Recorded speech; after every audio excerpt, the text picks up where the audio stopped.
So ito yung mga bagong nakuha natin katambayan, no? May mga RTL at saka laying. Papakawalan natin to sa ating range ngayon. Yung isa nating manok katambayan, no? Pinakawalan na natin. So kumain agad ng bali ng saging. Yung pinagkunan kasi natin doon ay talaga, wala nang damo. Walang mga sakit, mga RTL talaga. So quality yan, pinili natin. 7. Yan po mga katambayan, no, na uminom agad po ng ating nilagay po na Intenso Plus. So yan, nasa 34 lahat yung ating nakuha na mga bagong breeders po dito. So panibagong kasi ito, kung wala tayong breeders, wala tayong kikitain. Kaya dito sa ating manok, sa ating manukan, hindi po pwedeng walang manok talaga. Naghanap po talaga tayo ng paraan na magkakuha ng mga bagong breeders po dito, mga RTL. Hindi kasi may iwasan na madami talagang pupunta. So yan, maaga tayo kanina, nasa alas 5 ng aga para hindi po masyadong mainit po biyahe. Yan, minom na po yung ating mga alagang manok. Gutom na yung ating mga alaga katambayan, no? Wala pang kain. So, ganito, kailangan talaga pakainin. Yung iba, kumain talaga agad na bali ng saging. Isa kasi yan sa paborito ng manok, yung bani ng saging. Mas sila kumbaga pang merienda natin yan dito. So, may mga manok po dito na katambayan, yung kulang po sa kondisyon. So ito, kondisyon po natin yan.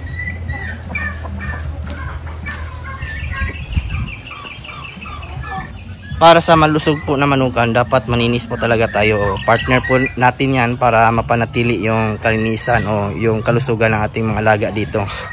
Hindi pwedeng maging pabaya tayo dito mga katambayan. Dapat naglilinis din po tayo, nadi-disinfect po sa ating manukan. So isa po yan sa mga sekreto po para maging successful, maging walang sakit, o kung meron man konti lang. So dito ngayon sa ating manukan, meron tayong mga sisiyo na malulusog. Ayan, kita natin yung mga galaw ng mga sisiyo. So yan yung palatandaan na malusog, lalo na po pag nagpakain po tayo. Tingnan niyo po, kumakain na po yung ating mga alaga. Ang diskarte ko po kasi sa mga manok po natin, mga sisiyo, bago tayo umalis po sa hapon o gabi, ay iniwanan po sila ng madaming pagkain para buong magdamag ay meron silang makakain. So importante kasi sa sisiyo, dapat may pagkain. Bawal po sila magutuman, baka maisipan po na magtukaan. So kunyari po dyan sa ating mga sisiyo, po nagtukaan ay magiging cannibalism.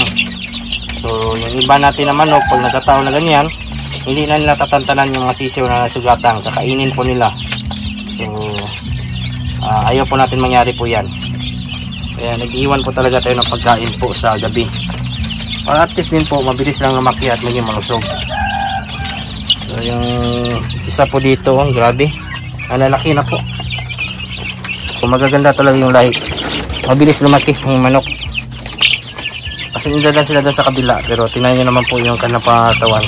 Same lang po na pagkain, same lang po ng vitamins, pero mas mabilis po ito. So, ito yung kagandahan po sa mga cross heritage po mga katambayan, na talagang mas malaki kumpara sa mga pure.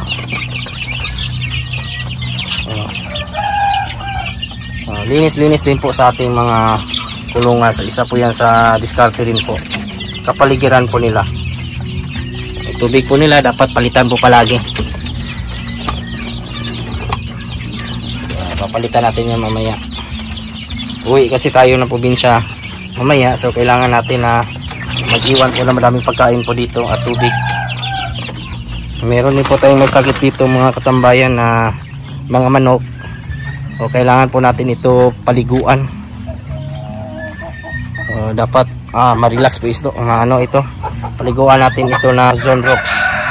May mga sipon, so kahit anong gamot po ninyo, basta yung natin, yung manok po natin hindi na paliguan, wala pa rin po, kasi yung sipon sa balahibo lang po yan, dumidikit, so hindi nawawala. So kailangan talaga paliguan. Yan kasi yun na ipahid sa kanilang balahibo sa pakpak. Kaya minsan mabaho yung manok, So yan, painumin po natin yan lahat. Ito na yung Panamux Caplet natin katambayan, at saka yung Zonrox na ipapaligo natin sa ating mga manok na may sakit. Sipon. So, dinamihan natin para sigurado patay yung bakterya.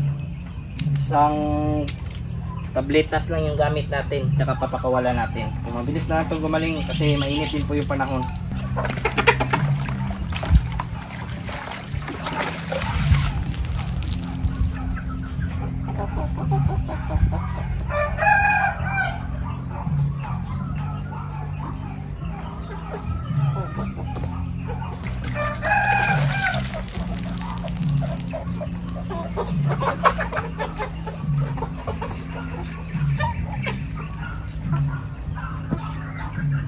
Ayan na po yung mga pinaliguan natin katambayan, oh.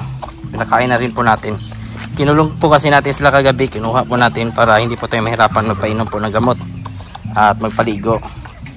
Ayan, isa sa mga diskarte po natin yan para patay yung bakterya po sa katawan niya, sa balahibo. Yung iba natin, yan, umiinom na po. At isa din po kasi sa maganda sa pagpapaligo po ng maaga ay para madry po sila agad. So mainit yung panahon ngayon, tamang tama po yan sila na pakawalan po. So baka isa, dalawa, tatlong araw, bukas wala na to. Napainom na po kasi natin ang gamot yan. Yung mga breeders natin nandun na sa loob mo nagpapahinga, kumakain. So napagod din yung iba sa sa biyahe po natin. Ang maganda dito kasi may mga puno pa ng saging. At least nakakapagpahinga sila dito. Nabili natin to lahat katambayan na 34 na heads ay nasa 20,000 po ito. So paunahan din po ito kung sakaling may bibili. Ibibenta rin po natin. Kung wala, walang problema po. Magiging breeders po natin ito. Ang pagbibigay po ng baling ng saging po mga katambayan ay nakakapagpagaan din po sa kanilang pakaramdam. Kasi yung ating baling ng saging, malamig po yan. So gustong-gusto nilang kainin o gawing merienda ito.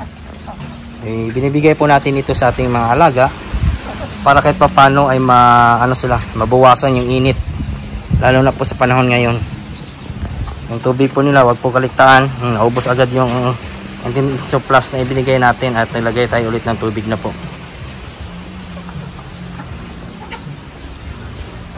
Yan. Swerte na ating mga manok ngayon at ang nakuha din po natin, swerte tayo kasi RTL pa talaga yung iba. Magaganda. Yung ubod yung kinakain nila. Lang yung kaganapan ngayong araw mga katambayan, at sa mga nanood po pala na aking mga previous videos, mga bago po natin subscribers and viewers, welcome po sa aking channel. At kung kayo lang po yung napadaan ngayon, sana po ay i-like nyo po, i-subscribe at i-follow yung ating channel. Napakalaking tulong po yan.